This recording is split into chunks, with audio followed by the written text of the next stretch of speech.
From KTVN, this is 2 News Nevada, Morning Edition. Catholics around the world are mourning the death of Pope Francis. We have a look at his life and his legacy. And a local business says President Trump's tariffs are negatively impacting their profits. We have the reason why. It'll be a really nice day today, so I'm giving it a 9, but changes come by the latter half of the week. The details coming up. Good morning and thank you for starting your Monday with us. I'm Kyle Lauder. And I'm Faith Justice. So glad to be with you. So new overnight and this morning, the Vatican has confirmed that Pope Francis has passed away. The 88-year-old pontiff died following a series of health challenges in recent years. Before being elected as Pope in 2013, he served as Archbishop of Buenos Aires and was made a cardinal by Pope John Paul II. Karen Kaffa reports. From the beginning, Pope Francis had the common touch. Buonasera. A simple good evening from the newly elected Cardinal Jorge Mario Bergoglio from Argentina, the first pope ever from the Americas. Equally at home with the poor and the powerful. On the lawn of the White House, he made a plea for immigrants. As the son of an immigrant family, I'm happy to be a guest in this country, which was largely built by such families. The Pope focused much of his attention to those on the peripheries, as he called it, the outsiders excluded from society. The The hungry, the thirsty, the stranger, the naked, the sick, those in prison. He was not so popular at times inside the Vatican. Backlash from conservatives upset about his liberal approach to church teaching, promised reforms of financial transparency never fully materializing, and the scandal of sex abuse continuing to be the Catholic Church's biggest struggle. He met with victims. He expressed heartfelt sorrow. He expressed resolve to get this right. But, you know, most critics, many victims, would say that that wasn't matched with a policy follow-through. When the coronavirus pandemic hit in 2020, this image of the Pope blessing the world from an empty St. Peter's Square became a symbol for that desolate time. Francis urged nations to share their vaccines with poorer countries and vaccinated hundreds of homeless and underprivileged at the Vatican. From the beginning of the war in Ukraine in 2022, Francis was an outspoken advocate for peace. Francis avoided outright condemnation of Vladimir Putin, but publicly appealed to the Russian president, begging him to stop for the love of his people, the Pope said. He made similar appeals for peace during the conflict in the Middle East, saying that the Israel-Hamas war had descended into terrorism.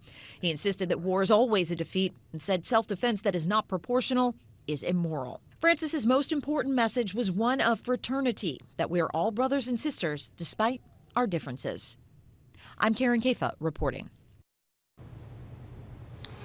And turning to coverage of President Donald Trump's first 100 days in office, this morning, new controversy over Defense Secretary Pete Hegseth's use of the encrypted message app Signal.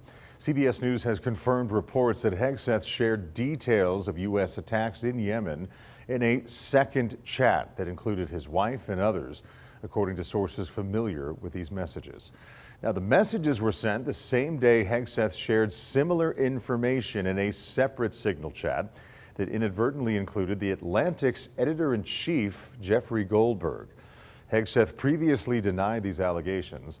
Overnight, a Pentagon spokesman blasted these reports in a statement accusing media outlets of relying on words of, quote, disgruntled former Pentagon employees who were fired last week.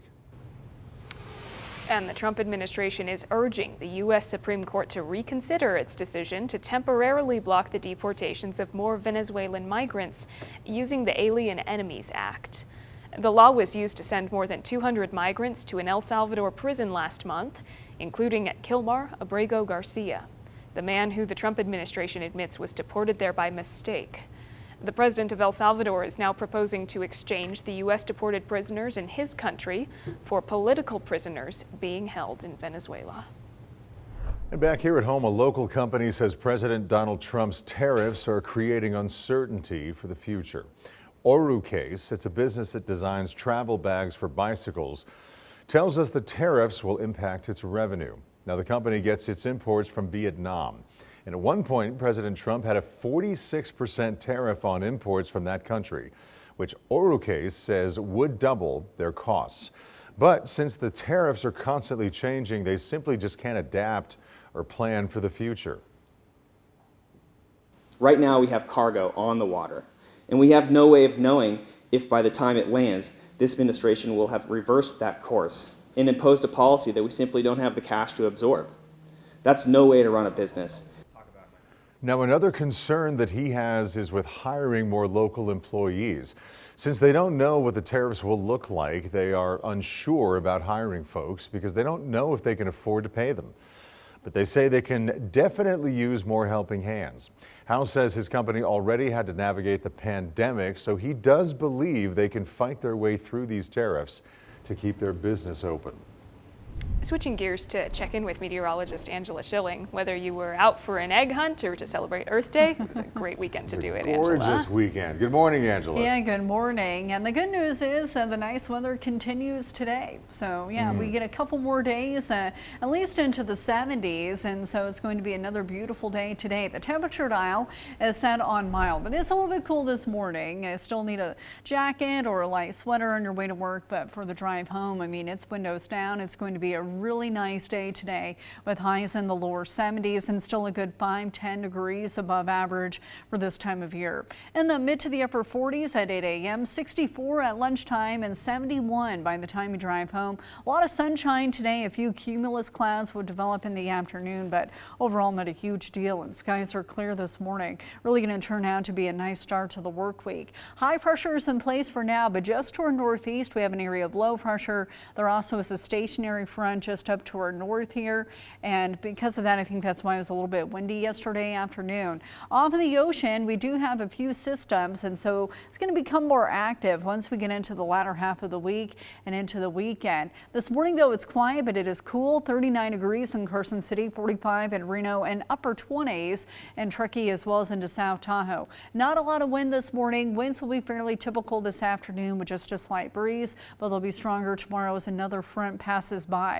But tomorrow will still be in the 70s. Cooler air is going to move in by the end of the work week, and more moisture will move in, particularly into the Sierra. All the details coming up here in just a few minutes. Thanks, Angela. And also coming up on 2 News Nevada, the University of Nevada, Reno has opened up a new nano fabrication lab. There's a $5 award for you. We'll explain what it does and how students are reacting after the break.